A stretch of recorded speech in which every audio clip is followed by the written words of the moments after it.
c'était le campement pour moi, mais à mesure que ça a évolué, c'est devenu comme le centre-ville du campement. Ça a tellement grandi, je ne m'attendais pas à ça. J'avais comme l'impression que c'était déjà pas mal, pour un parc dans le centre-ville ou près du centre-ville, c'était déjà pas mal pacté. Il y avait déjà pas mal de monde. Puis je me disais, bon, ben, ça c'est le campement jeunesse. Je savais qu'il allait en arriver d'autres. Pas à ce point-là, ça s'est tellement étendu. Puis c'est ça la façon dont les gens ont occupé les espaces. Il y a des galpons qui ont été installés, il y a des. On voit ici des trucs. Je veux dire, ça a été improvisé, ça là. Il n'y a pas personne qui a demandé la permission de mettre ça là. Et maintenant, on les voit. Des réunions, c'est la même chose. On disait, bon, ben à tel endroit, on fait une réunion. On n'a pas besoin de réserver une salle. Tout se faisait dans une espèce de chaos. Et moi, j'ai l'impression que tout fonctionne. Il y a peut-être des longues files aux toilettes, mais il y en a des toilettes, puis j'ai jamais eu de problème avec ça. La même chose au restaurant. Tout ça, moi, je trouve que c'est un succès incroyable.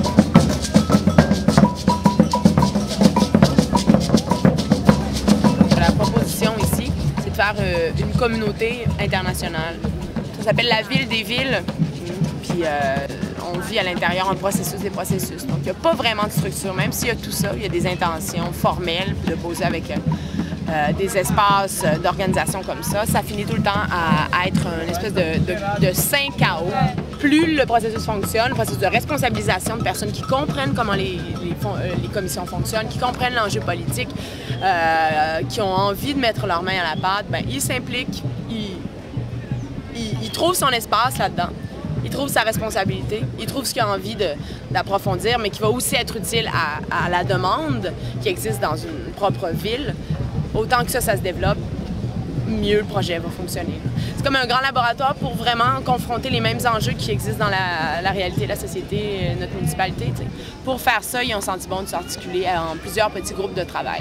Le groupe de travail des inscriptions, le groupe de travail des volontaires, pour essayer de mobiliser les gens, pour avoir d'autres volontaires qui participent, le groupe de gestion environnementale, parce qu'ici est offert et proposé fortement l'utilisation d'une tasse de plastique, de savon biologique, de shampoing biologique pour utiliser les douches qui ont été articulées par l'infrastructure.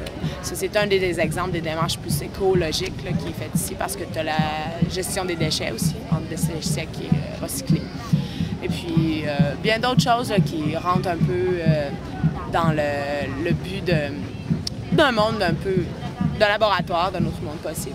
Donc, tu as tout le temps en arrière-fond, seulement dans l'atmosphère, une espèce d'espace de sensibilisation, d'éducation populaire unique au monde, selon moi. Là, il y a 19 000 personnes inscrites sur le site web, puis ils attendent le double. Donc, il y a peut-être 40 000 personnes qui vont arriver. Toute la question de l'infrastructure, c'est toute la gang d'étudiants en architecture qui organise, qui chapeaute ça. Ah ouais, toute la gestion démocratique aussi, là. Ah ouais. Donc, tous les soirs, ils font des rencontres de gestion. De comment c'est quoi les problèmes, c'est quoi les failles, comment continuer à mettre tout ça sur pied. Après ça, tu as toute la gang qui s'occupe de l'accueil. Ouais. Le facilitateur, le moniteur, quand les autobus arrivent dans son secteur, il doit s'occuper comme le monde s'installe, qui occupe le moins d'espace possible dans les tentes, leur présenter le campement. Tu sais, parce que, comme hier, on dit 15 000 personnes qui arrivaient là, tu sais, aux enregistrements. Là, okay. Pour leur parler de la proposition, puis les intégrer politiquement aussi, tu sais, ou en tout cas faire le plus possible. Quelqu'un qui résumait les éléments vraiment clés du campement, c'était la question de l'autogestion et l'économie solidaire. Puis, environnement responsable. Qu'est-ce que c'est la proposition d'autogestion? Ils ont une espèce de petit carnet qui explique comment chaque partie du campement est divisée en secteurs. Chaque secteur doit avoir un facilitateur puis un moniteur.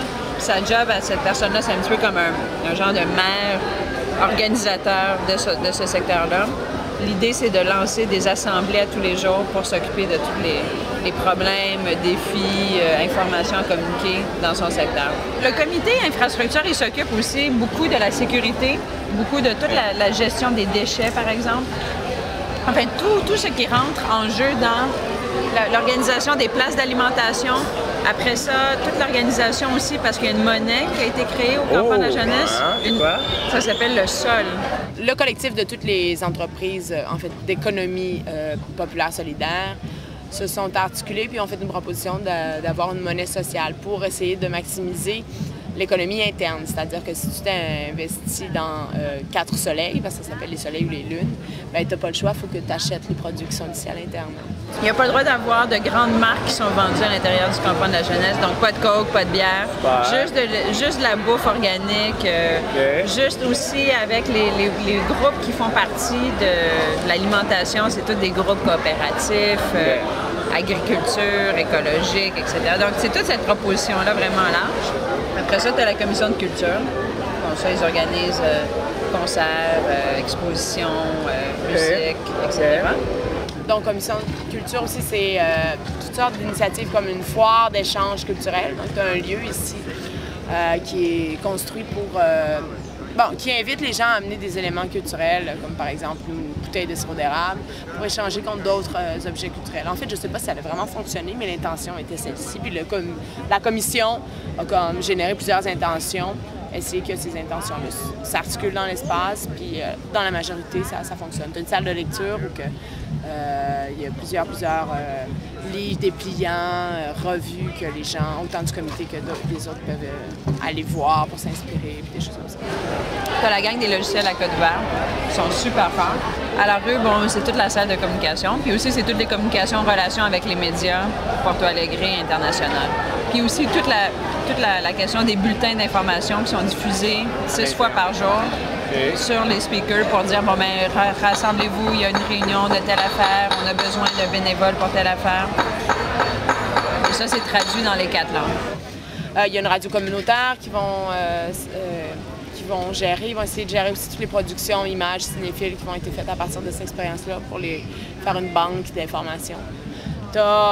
Toutes ces commissions-là doivent se relationner avec la préfecture, la ville, la municipalité ici, qui se trouve être le principal bailleur de fonds, le grand facilitateur dans la démarche.